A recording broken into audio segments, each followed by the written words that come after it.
Good morning, guys. It is Friday, January 20th. We made it through another week. I'm going to flip my camera.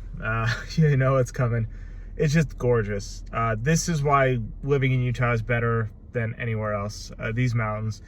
Those that aren't from Utah watching this, that's Mount Olympus. I've climbed that mountain several times, just twice this year, actually, just a couple months ago before the snow came. It's beautiful up there, and it looks beautiful in the summer, in the winter, in the fall, and the spring. It's a beautiful place to live. Got my Monster today. Just had a cookie for breakfast because I'm an adult and I can do what I want. So let's get into it. So interesting stuff going on in the market as usual. So the Dow, last I checked, was down. The NASDAQ was down. The S&P was down. And they are running some terrible weeks. So they are closing negative for the year. They have their longest losing streak in a long time. So the market is not doing good. I'm going to talk about gold. Gold is at 1928 last I checked, but it did hit a high of 1939. Gold keeps edging up. I know a lot of people are going to say, well, this is all commodity prices in general. It's actually much more complicated than that. Copper is going up. Silver is going up. Palladium's going up. All these things are going up, but nothing like gold. So palladium is an interesting one. Palladium has much more industrial use than gold does. And just a couple of years ago, palladium was at like $2,400 an ounce. And that was partly also because of restrictions against China, against Russia during the war with Crimea. So there were already sanctions on Russian palladium. And palladium is used heavily in all industries. Even if you're not in the EV market, palladium is used in every single catalytic converter combustion engine in America and globally. I shouldn't say in all cars globally, but it is used heavily globally for emissions reduction. So palladium has always been used more than gold, because gold obviously does come into play with industrial materials, but at a fraction of what palladium does. And gold is above palladium. Palladium is down to $1,700 an ounce now that we have the strictest restrictions against Russia right now because of the war. So there's no reason why palladium shouldn't be just as high and skyrocketing as gold. I've said it before and I'm going to say it again. I think this is an indicator. I think something is coming in February. I think the pot is starting to boil. There will be I would say gold will probably hit about $2,000 an ounce at some point next week. I don't think that it's unreasonable to say that by the end of next week, we will see gold hit $2,000 an ounce, and that is a big number. We'll see what happens. I'm getting very close to exiting the market entirely because I think something will be happening in February, a big pullback. We'll continue. So Netflix blows everyone away with expectation. So Netflix is up because 7.66 million subs were added in the last quarter. That's a large number. And what's interesting is it's also signaling that Reed Hastings is also going to be stepping down. It's unclear as to why. I guess maybe he thinks, well, I've achieved this milestone. It's time to step down. But a few months ago, everybody was saying Netflix is done, Netflix is done, Netflix is back. Netflix is going very strong. I think people underestimate the fact that Netflix is not a one-hit wonder. They pivot very quickly, very efficiently. Let's not forget they started out as a video on-demand service by mail. People were getting DVDs shipped to them, and now they are the streaming market. They created the streaming market. It really did not exist until Netflix came along. So I think people always underestimate Netflix. But we'll see. With Reed Hastings gone, things could change. This does signal something. A lot depends on the CEO and how the company is run. With him gone, we don't know how it's going to be. So we'll continue. Google is another big story. It laid off 12,000 people today. Another tech giant that is laying people off. So far, Apple is the only company that has not laid off major staff. So far, that's it. We will see what the quarter reports are. We will see if that changes. But right now, the Apple is still going strong. I think Apple does have kind of a cult of personality, even though there's, Steve Jobs is long gone. Apple is still kind of holding out that culture. And because of that, they're still going very strong. I'm streaming on an iPhone, not necessarily because I love Apple all so much, but partially because of inertia. And I think inertia plays a lot. They've dominated the market, and they will continue to dominate because it's easier to stay than to switch. I actually prefer Samsung.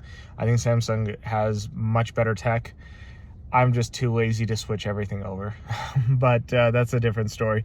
So the last couple stories I'll hit is France wants to strengthen relations with China. I think this is an interesting story because a lot of the West is drifting away from China, right? Most famously, the United States. Donald Trump definitely started this movement, but Joe Biden has continued it. I think it's very interesting that nothing has really changed in regards to the policy on China post-Trump. If anything, it's intensified. So I think that's very interesting. I think that's a trend that's going to continue in this administration, and I think into the next, regardless of who becomes the president, whether it's a Democrat or Republican. This seems like it's going to be a trend continuing forward. We'll see what happens, but what's interesting is France is saying that they want to strengthen relations with China. They just want China to follow the rules. Emmanuel Macron is supposed to go to China in the next couple weeks, further signaling his strengthening. But I think a lot of the other Western countries are moving away from China. I think France is kind of flying solo on this one. I just thought that was an interesting story. Last thing I want to talk about is a personal matter. We haven't talked about my business and the business I run in a while. It's been a lot of news stories, and it's kind of because I've been a little busy and I haven't really focused on developing subject matter for you guys. So today I'm just going to be kind of like a personal blog and talking about an interesting advertising campaign that we did last year. So for two of our companies, we did a massive billboard campaign last year. We were expecting a ton of revenue, a ton of new clientele, and it never happened. It was a fairly significant campaign.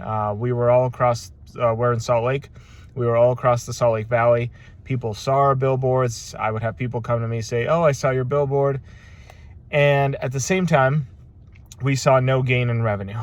There was zero. We finished the year pretty much where we had done the previous year. Not any real gain. There was a small, like 1% gain, but that's just really just inflation, inertia, whatever you want to call it. Across both businesses, there was only about a 1% rise. So then the other day I ran an analysis because my system can actually look up new customers. And even new customers, we were only up about 3% for the year. Given the scale of the investment, it cost us probably like 4 to 1. The reason I bring that up is very often we think other people will solve problems for our businesses, and they don't. When we did that billboard campaign, I honestly thought it was going to solve a lot of issues we've had with flow, with customer flow. And I'm modifying that thinking now that I see it doesn't. This year we will do another very big advertising campaign, but I'm probably going to have it much more guerrilla marketing. It's going to be small. It's going to be agile. It's probably going to be much more mobile based. We've obviously done, Facebook advertising, Instagram, all that stuff before, but never in a very efficient and tactical way. And given the budget we had last year for advertising, we're going to allocate the same amount of advertising this year. We're going to be much more lean with it. I'm not going to just trust the billboard company to do it. I'm just going to administer over it all myself, be very efficient, and put that same marketing budget into play personally, just with online, YouTube advertising, Facebook advertising, Instagram, probably a little TikTok here and there as well, just to play with it. I've never really been on TikTok. I have an account that I never really use, but we'll see where that leads. So that's kind of the moral of the story, is don't trust other people to do it for you. Even like the graphic design, the graphic design of the billboards I thought was terrible. That was their quote unquote on-site graphic designer. It was horrible. We had to redo it. And even when we did, I'm not a graphic designer. It was done in a rush and I didn't like the outcome. So this year I'm going to be much more tactical. I'm going to micromanage this and hopefully see a much bigger boost in revenue and sales numbers and clients coming through the door.